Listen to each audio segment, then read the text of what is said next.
తీరు మారలేదు. బుద్ధిలో ఇసుమంత కూడా చేంజ్ లేదు.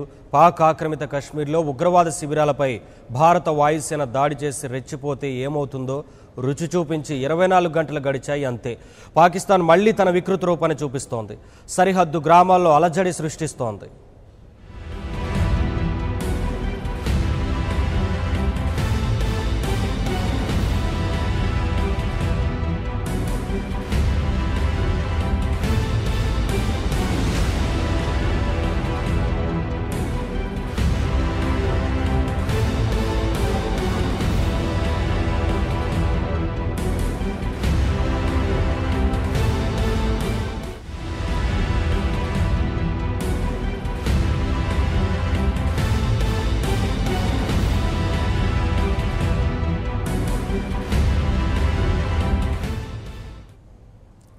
ఈ తెల్లవారుజాము నుంచి షోపియాన్ జిల్లాల్లో పాక్ ప్రేరేపిత ఉగ్రవాదులు దాడులు చేస్తున్నారు.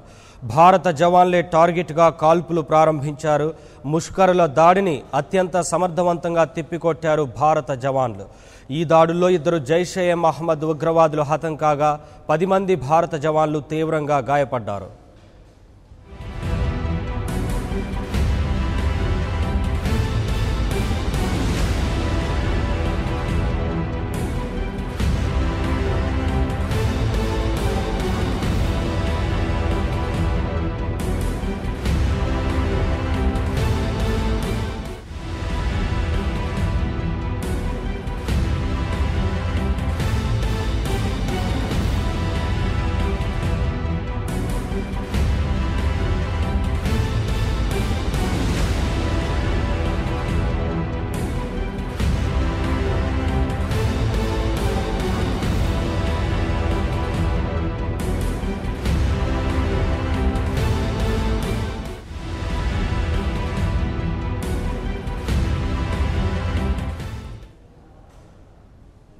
పాకిస్తాన్ కవ్వింపు చర్యలతో సరిహద్దు గ్రామాలు వణికిపోతున్నాయి. యుద్ధ మేఘాలు అలుముకుంటున్న తరుణంలో ఎప్పుడు ఎలాంటి ఉత్పాతం సంభవిస్తుందోనని భయం గుప్పిట్లో బతికీడుస్తున్నారు.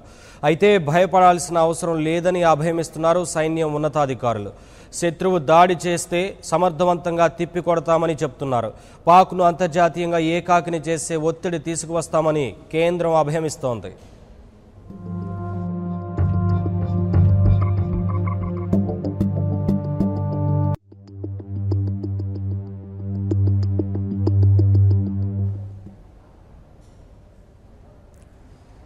దీనిపై మరిన్ని డీటెయిల్స్ అందించేందుకు మా ప్రతినిధి కృష్ణ మనోహర్ ఫోన్ లైన్లో ఉన్నారు.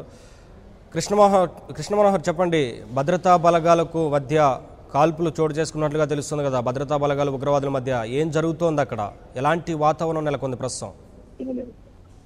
అయితే ఈ రోజు ఉదయం కూడా మాత్రం ముమ్మరమయ్యాయి. ఈ జమ్మూ కాశ్మీర్లోని షోపియాన్ జిల్లాలో ఎన్కౌంటర్ జరిగింది. ఉగ్రవాదులు భద్రతా దళాల మధ్య ఎదురు కాల్పులు జరిగాయి. రజౌరి నౌషారా సెక్టర్ లో కూడా జరిగిన దాడులను భారత వైమానిక దళం తిప్పికొట్టింది. ముఖ్యంగా చూసుకున్నట్టుగైతే భారత గగన దళంలోకి పాక్ విమానాలు ప్రవేశించే ప్రయత్నం అయితే పాక్ విమానాలు ప్రయత్నం చేశాయి. మరి ఈ నేపథ్యంలోనే భారత భద్రతా దళాలు వాటిని తిప్పికొట్టడం జరిగింది. ఇక అనేక చోట్ల కవింపు చర్యలకు పాకిస్తాన్ పాల్పడుతుంది. మరి దీనికి దాదాపు 12 నుంచి 15 చోట్ల పాక్ కాల్పులకు తెగబడింది. జవాన్లు కాల్పుల్లో 5 పాక్ బంకర్లు 5 పాక్ బంకర్లు ధ్వంసమయ్యాయి. దాంతో పాటు సరిహద్దు గ్రామాలే టార్గెట్ గా పాక్ దొంగ తీసే ప్రయత్నం చేస్తుంది. ఈ నేపథ్యంలోనే సరిహద్దు రేఖ వెంబడి ఉన్నటువంటి దాదాపు 200 గ్రామాల్లోని ప్రజలను ఖాళీ చేయించడం, అక్కడి నుంచి ఖాళీ చేయించి సురక్షిత ప్రాంతాలకు తరలించారు. సరిహద్దుల్లో భారత సైన్యాన్ని ముమ్మరంగా మోహరింపజేశారు. అలాగే ఎయిర్ బేస్లన్నింటిలో కూడా యుద్ధ విమానాలు రద్దు చేశారు. ఇక నేవల్ బేసెస్ లో కూడా నేవల్ సంబంధించిన ఎక్విప్మెంట్ అన్నింటినీ సిద్ధం చేయడం జరిగింది. ఇక దేశ వ్యాప్తంగా కూడా అలర్ట్ ప్రకటించారు. అన్ని రాష్ట్రాల డీజీపీలకు ఇప్పటికే ఆదేశాలు జారీ చేశారు. ఎక్కడ ఎలాంటి అవాంఛనీయ సంఘటన జరగకుండా చూడాలి.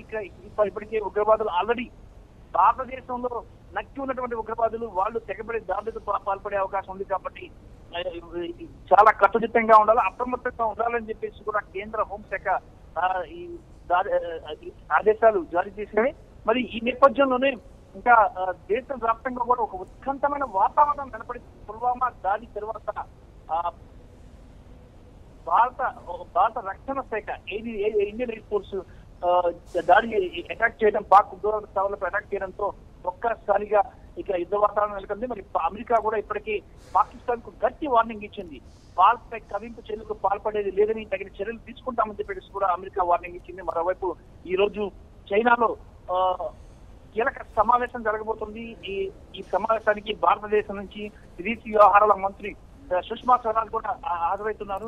వివిధ దేశాల నేతలతో కూడా సమావేశం హాజరవుతున్నారు. ఆ సమావేశంలో భారత్ లో జరిగిన పుల్వామా దాన్ని కూడా ప్రస్తావించే అవకాశం ఉంది. పాక్ వైఖరిని కూడా ఎండకట్టే అవకాశం అయితే స్పష్టంగా కనిపిస్తుంది.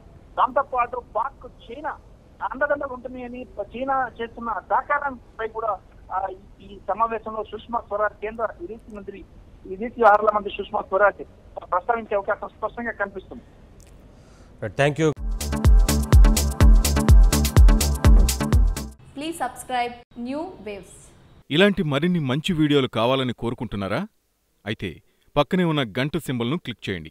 అలాగే సబ్స్క్రైబ్ చేయండి.